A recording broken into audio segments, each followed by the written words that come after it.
DPR telah resmi mengesahkan revisi UU Minerba. Apa saja perubahan pentingnya? UU Minerba direvisi untuk memperkuat regulasi pertambangan di Indonesia. Revisi UU Minerba membawa 9 perubahan besar. Salah satunya adalah kewajiban pemenuhan kebutuhan dalam negeri sebelum ekspor. Pemerintah kini mewajibkan pemegang IUP atau IUPK untuk mengutamakan pasokan ke BUMN yang mengelola hajat hidup rakyat. Perizinan pertambangan kini lebih terintegrasi. Prosesnya dilakukan secara elektronik melalui sistem pemerintah pusat. Ada ketentuan baru dalam revisi UU Minerba. Pemerintah wajib melibatkan daerah dalam reklamasi dan pengelolaan pasca tambang. Program pemberdayaan masyarakat dalam revisi UU Minerba lebih ditekankan. Masyarakat lokal dan adat wajib dilibatkan. CSR perusahaan tambang kini diperkuat. Ada aturan khusus soal kemitraan usaha dan pemberdayaan ekonomi komunitas. Audit lingkungan menjadi kewajiban dalam UU Minerba yang baru. Langkah ini untuk memastikan keberlanjutan ekosistem. Pemerintah pusat kini berhak mencabut IUP yang tumpang tindih dan mengembalikannya ke negara. Konflik izin pertambangan yang tumpang tindih kini diatasi dengan evaluasi dari pemerintah pusat. Pemantauan dan peninjauan UU Minerba akan dilakukan secara berkala untuk memastikan implementasi yang efektif. UU Minerba yang baru mewajibkan pelaku tambang untuk mengutamakan kepentingan nasional sebelum ekspor. Keputusan revisi UU Minerba dinilai sebagai langkah strategis dalam pengelolaan sumber daya alam Indonesia. Pasal 17A, 22A, 31A, dan 169A direvisi untuk menyesuaikan dengan putusan Mahkamah Konstitusi.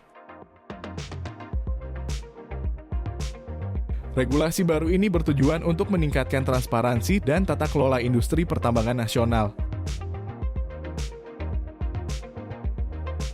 Pelaku industri pertambangan wajib menyesuaikan diri dengan regulasi baru yang lebih ketat dan berkelanjutan. 9 garis besar perubahan dalam revisi UU Minerba. 1. Penyesuaian dengan putusan MK.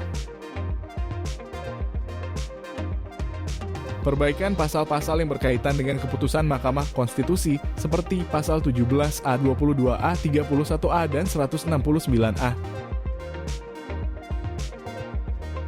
2. Perubahan definisi studi kelayakan.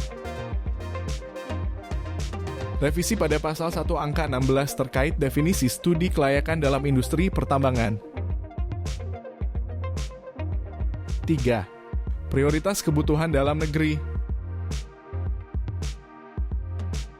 Pemegang IUP atau IUPK wajib memenuhi kebutuhan dalam negeri sebelum ekspor dan mengutamakan BUMN yang mengelola hajat hidup rakyat pasal 5.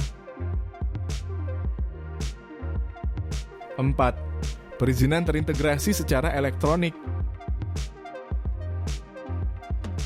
Pemberian izin usaha pertambangan WIUP batubara menggunakan sistem perizinan elektronik yang dikelola pemerintah pusat pasal 35, 51, dan 60. 5. Reklamasi dan pasca tambang. Menteri wajib melibatkan pemerintah daerah dalam pengelolaan dampak pasca tambang serta reklamasi lingkungan pasal 100. 6. Pemberdayaan masyarakat lokal dan adat. Program sosial bagi masyarakat sekitar tambang meliputi CSR kemitraan usaha dan pemberdayaan ekonomi komunitas pasal 108. 7. Audit lingkungan wajib. Adanya ketentuan baru terkait kewajiban audit lingkungan bagi perusahaan tambang pasal 169A. 8. Penyelesaian konflik izin tambang. IUP yang tumpang tindih berdasarkan evaluasi pemerintah akan dicabut dan dikembalikan kepada negara pasal 171B. 9. Pemantauan dan evaluasi UU. Adanya mekanisme pemantauan dan peninjauan berkala terhadap implementasi UU Minerba pasal 174.